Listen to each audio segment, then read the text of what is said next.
Prazer estar aqui com vocês, principalmente por falar sobre esse tema que envolve a todos nós, faz parte do nosso dia a dia. O futebol é provavelmente a atividade mais democrática desse mundo, né? A FIFA tem muito mais filiados do que a própria Organização das Nações Unidas. Eu, frequentemente, pessoas que me abordam para saber como é que anda o nosso time, as perguntas são muito semelhantes, embora as classes sociais às vezes sejam completamente diferentes. Abílio Diniz é tão corneteiro quanto o porteiro da Secretaria da Fazenda, que trabalha lá no meu local de trabalho. Então, as perguntas são as mesmas, as preocupações e as exigências são as mesmas. Tudo isso porque o futebol, em sua essência, é paixão e emoção. E nós, gestores do futebol, a nossa função básica é administrar paixão e emoção e é vender paixão e emoção. E é óbvio que, diferentemente da fábrica de biscoito, o dia a dia é absolutamente variado.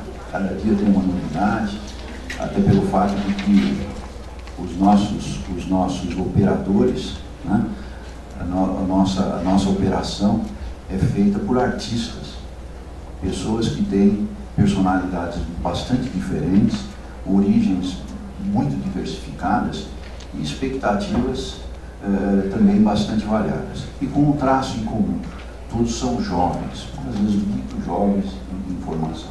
Então esses são os desafios que o gestor de futebol encontra pela frente. E aqui no nosso país a gente tem vários conflitos. O primeiro grande conflito que eu vejo é que nós, embora tenhamos o futebol introduzido nesse país aí por um ex-ferroviário, eu falo muito com o ex-ferroviário porque é o setor que me apaixona, né, atuo nessa área, que foi o Charles Miller. E desde aquela época, a estrutura dos clubes brasileiros é mais ou menos a mesma coisa. São associações sem fins lucrativos, que reúnem um grupo de aficionados e eles acabam distribuindo funções entre si, né? E passam os seus dias a dia, os seus fins de semana, torcendo, lutando pelas vitórias, pelas conquistas das suas equipes. Esse quadro mudou pouco, né? Houve uma expansão muito grande do público, dos aficionados, houve uma profissionalização em determinados setores, alguns cresceram muito, se tornaram muito qualificados, outros não tanto, e a gente vem evoluindo. Periodicamente alguns progressos acontecem. Nós tivemos aí, alguns anos atrás, a Lei Pelé. Um grande salto, uma grande modificação, né? Veio até tardiamente no momento em que os grandes clubes do futebol brasileiro já eram, em termos de receita, de faturamento, de obrigações e de responsabilidades, bastante já substanciosos. Depois tivemos outro grande progresso, que foi o Estatuto do Torcedor. Isso nos orgulha na medida em que foram importantes medidas que, de certa forma, organizaram bastante o futebol brasileiro. Mas nos envergonha, por um lado, nós, dirigentes de clubes, não soubemos fazer as transformações necessárias. Como muitas coisas que aconteceram nesse país acabaram vindo de cima para baixo, né? Proclamação da independência, proclamação da república, leis trabalhistas e muitas outras coisas que vocês conhecem melhor do que eu. E no futebol aconteceu isso também.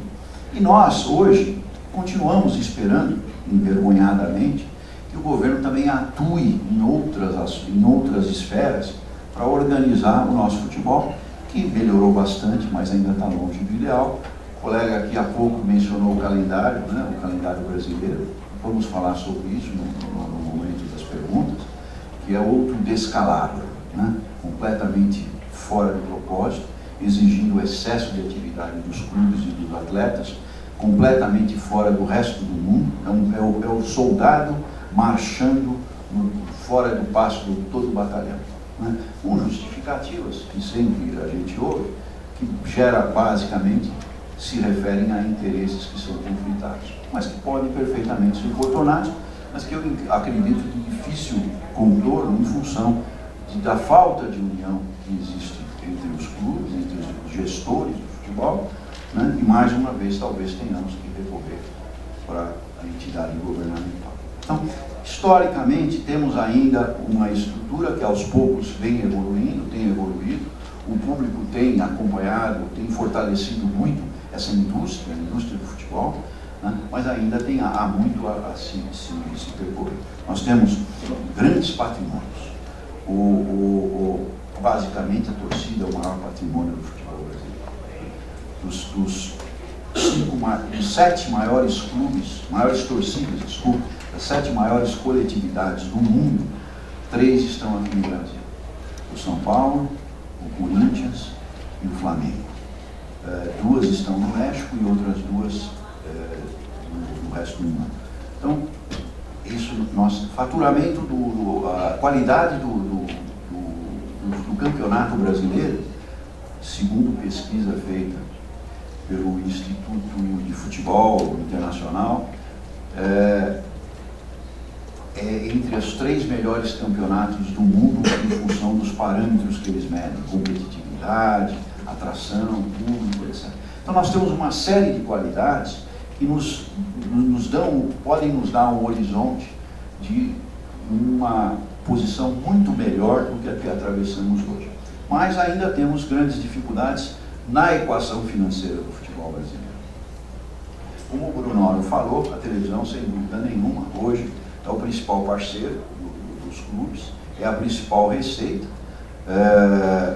Aos poucos está havendo uma diversificação, outras redes, além da Rede Globo, têm se interessado em participar do bolo, né? Redes nacionais e até a rede internacional, recentemente estabelecida aqui no Brasil. E isso, de certa forma, é um alento para que esse calendário brasileiro possa ser modificado. Mas a equação que era há 25, 30 anos atrás, basicamente dependente de bilheteria, hoje mudou completamente. Bilheteria no meu clube, no São Paulo Futebol Clube, representa em torno de 10% da receita total. No passado, chegava a 90% e boa parte da receita era complementada pela receita social, que hoje seria um absurdo mencionar, pedir para o sócio ajudar a pagar a conta do futebol, né? Outra grande receita, as grandes receitas hoje são o marketing, né? As receitas comerciais, advindas da área de marketing, basicamente licenciamentos e patrocínios. A receita, no nosso caso, a receita do estádio, eu vou falar já das unidades de negócio do nosso clube, e eu já falei da televisão, e basicamente também as receitas de negociação de jogadores. Na questão de negociação de jogadores, há um tabu, muita gente comenta que o Brasil não deveria exportar jogadores, mas eu acredito que o sentido é completamente inverso.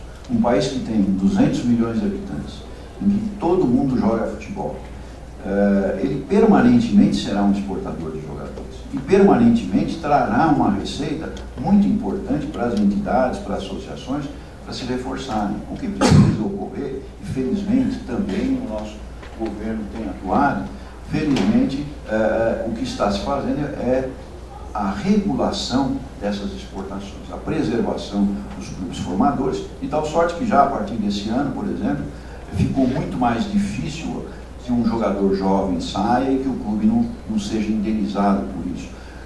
Se minimizou o espaço aos aventureiros, aqueles que se aproveitam de um ou outro jogador em função de alguns benefícios imediatos e que frequentemente vocês sabem do que eu estou falando e que frequentemente tiram jogadores de clubes. Esse espaço hoje diminuiu bastante. Então, a receita de exportação é uma receita que os clubes têm que trabalhar, obviamente, podendo usufruir do talento dos seus jogadores. Você não deve formar jogador e vender assim de forma. A nossa política é usufruir. Nós estamos vendendo o Lucas por um valor extraordinário, né? Uma maior transação desse país, mas nós pudemos usufruir do futebol dele. E com outros jogadores que exportamos também tem sido assim, é essa a nossa política. Então, creio que é importante que o gestor de futebol também tenha como parâmetro importante, até na equação financeira, na estabilidade econômica da sua equipe, e receitas, muitos consideram não condizentes, elas são sim condizentes, né? Esse é o caso. Gostaria de falar um pouquinho também sobre essas unidades de negócio que nós temos no nosso clube. Nós temos no São Paulo, porque eu entendo que é muito importante no contexto atual. Nós temos no São Paulo hoje 3 unidades de negócio: o departamento de futebol, o departamento social e o estádio. É óbvio que o departamento de futebol é a unidade mais importante do clube, porque está vinculada ao objetivo social da sociedade, da instituição, que é participar de campeonatos e vencê-los, né? É o que a gente tem procurado fazer. Então o futebol, sem dúvida nenhuma, é a unidade de negócio mais importante, mas não é a mais rentável. A unidade de negócio mais rentável do São Paulo Futebol Clube, e que nesses últimos 5, 6 anos tem colaborado muito para a nossa estabilidade financeira e até para a nossa força no futebol, é o estádio. O nosso estádio hoje, e isso é algo que vem crescendo ano a ano com um ritmo muito bom, o nosso estádio hoje nos gera, esse é o número que eu vou dizer, é o número de 2011, ele nos gerou 30 milhões de reais líquido, de superávit líquido. A expectativa para esse ano é que esse número fique próximo a 40 milhões de reais. E de onde vêm essas receitas? Vem basicamente de camarotes corporativos, vem desses shows que a gente frequentemente faz, vem das publicidades estáticas, vem da exploração de merchandising, vem de todo, e obviamente vem do aluguel das partidas que lá são disputadas, que são apropriadas ao estádio, né? O aluguel exclusivamente, não a renda. Com isso, nós passamos a ter um vigor financeiro muito forte. E o estádio do Morumbi hoje é o único estádio rentável desse país. É o único. Com uma péssima notícia aos demais, 2 péssimas notícias. A primeira péssima notícia é que um estádio de futebol, exclusivamente futebol, é absolutamente inviável. Os ingressos, nunca, a não ser que se tenha um clássico por dia, né, 50 mil pessoas por dia, ele não remunera o investimento.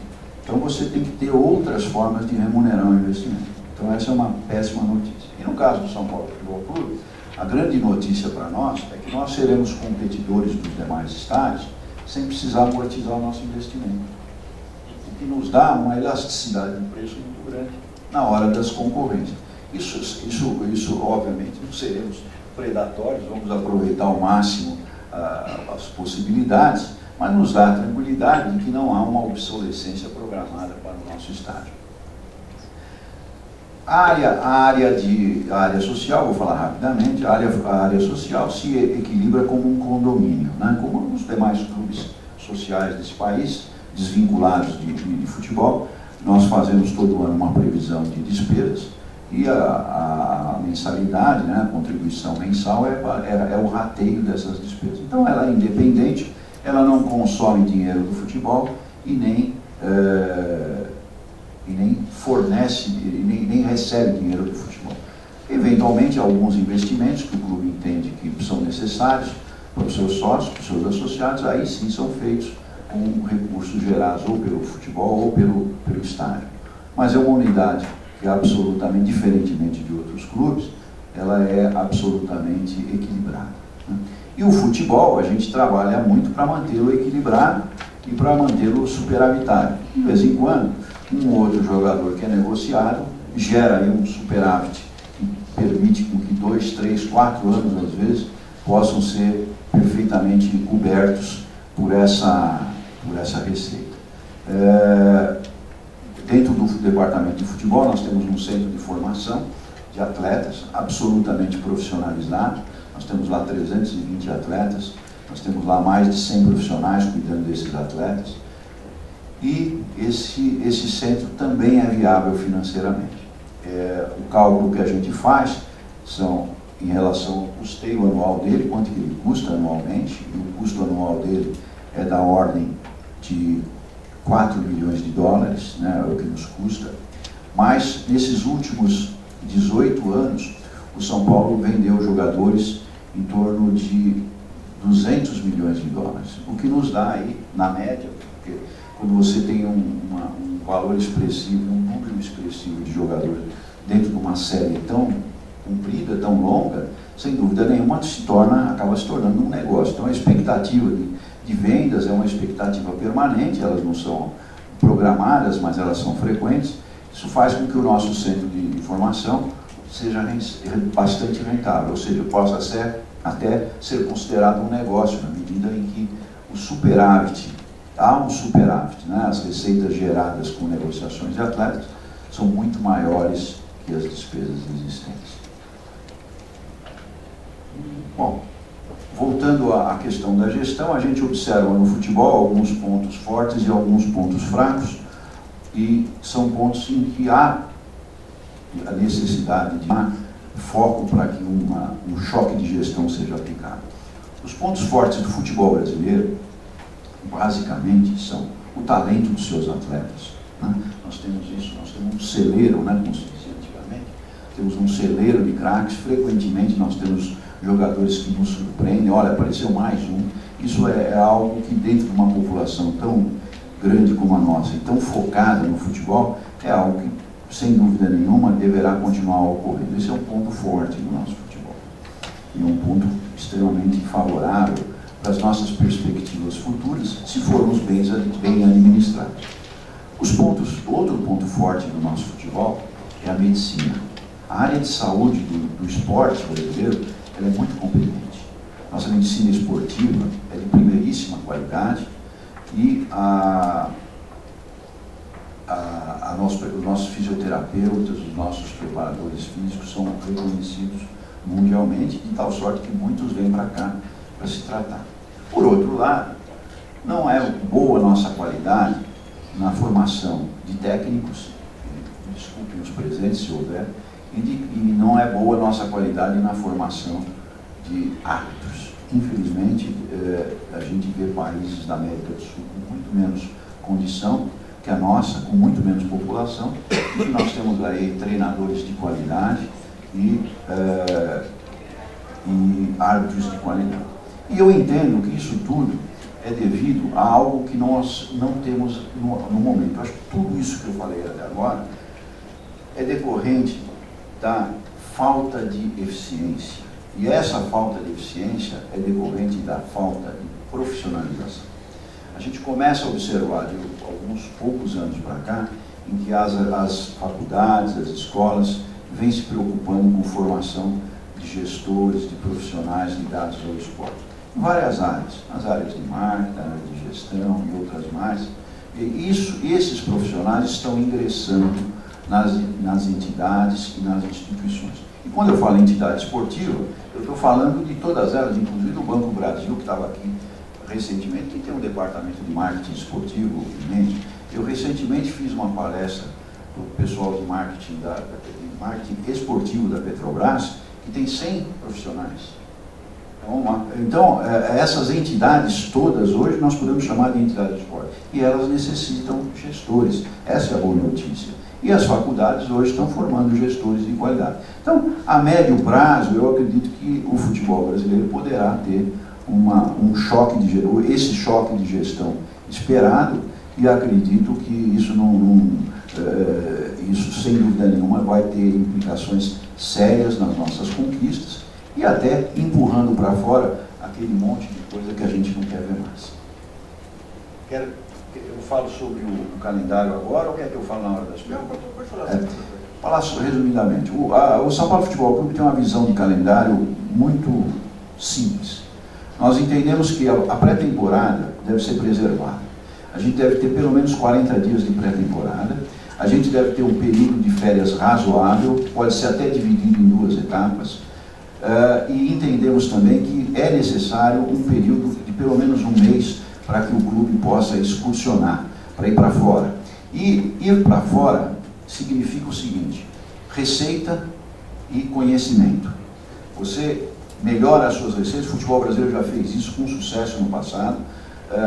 Além de ele se fortalecer financeiramente, ele tem uma reciclagem técnica. Ele vê o que os outros estão fazendo, coisa que hoje a gente não está fazendo, e por isso talvez seja uma das razões porque a gente esteja em 14º lugar no ranking da FIFA, certo? Nessas situações, nesses marcos, primeira coisa, o que precisa ser feito? Primeiro, se adequar ao calendário europeu, nós somos favoráveis. Segundo, suprimir alguns campeonatos que interessam aos argentinos, aos chilenos, mas não interessam aos brasileiros. Por exemplo, Sul-Americana e Libertadores em semestres diferentes. Nada contra a Libertadores, nada contra a Sul-Americana e nada contra a Copa do Brasil. As três competições podem ser disputadas simultaneamente num sistema de acesso. Quem ganha a Copa do Brasil passa para a Sul-Americana, quem ganha a Sul-Americana passa para a Libertadores, e você disputa tudo no mesmo momento. O Campeonato Brasileiro pode ser reduzido, o Campeonato Paulista pode ser eliminado, tá certo? Pode ser criado junto com ele um campeonato regional, como já foi feito no passado, junto com o torneio, os clubes do Rio de Janeiro. O futebol do interior tem que ser fortalecido? Sim, tem que ser, mas não desse jeito. Desse jeito ele não está sendo fortalecido, ele está sendo esmolado, tá certo? Então, em termos gerais, essa é a visão, não quis me estender muito, mas essa é a visão que a gente tem. Tá bom? Eu estava recordando aqui, em 78, se tivesse condições tecnológicas em 78, acho que vai para o Playboy, encomendou um artigo aí, eu estava trabalhando na vez, na ocasião, sobre o que seria o novo futebol. E nesse artigo, eu não era nem um visionário, não, tá? Eu não era especialista, estava trabalhando em cima das informações disponíveis. A gente falava que a grande fonte de renda são as novas formas de transmissão, TV, cabo, tudo. Então o Santos, sem sair da Vila Belmiro, seria conhecido no Brasil, no mundo inteiro, receberia para aparecer imagem no mundo inteiro, todo esse aparato. Daí vocês veem o mal que faz a questão da falta de competição, a questão do monopólio, em qualquer setor. Né? Se não houvesse esse monopólio da Globo, se não houvesse também esses modelos tão anacrônicos aí de governança de futebol, do qual o São Paulo é uma exceção aí, as federações estariam controlando isso aí, né? Comandando e lucrando em cima dessas direitos de transmissão. E um dos pontos era calendário, na época. Eu acho que a primeira mudança que teve no calendário foi aquele comendador lá de Piracicaba, que tentou mudar um pouco, né? Isso, tentou mudar um pouco o calendário lá, mas uma dificuldade monumental. Ou seja, todos os elementos do que a gente vê hoje estavam à mesa em 1978, mas não se avançou em nada. Mas veja, o caso da televisão, só para fazer um pequeno parênteses, a TV Globo é uma ótima parceira. Eu não concordo muito com esse negócio que ela não se adapta a essas situações. É óbvio que ela sempre vai procurar o ideal para ela. Acontece que os clubes não estão procurando o que é ideal para eles. Há condições de chegar a um meio termo, com a Globo, até com outras, no sentido de que se possa ter um denominador que atenda ambas as partes dos clubes e as partes e os interesses da televisão. Eu não gostaria de que a TV Globo não fosse mais nosso parceiro em função das remunerações que ela paga, que são excepcionais. Mas não é só a TV Globo que existe nesse mundo. Nós temos aí a Fox, TV Record e outras que têm se manifestado interessadas. Então, eu não nada contra a TV Globo, acho que o problema não está lá. Eu acho que o problema está do lado de cá, do lado dos outros.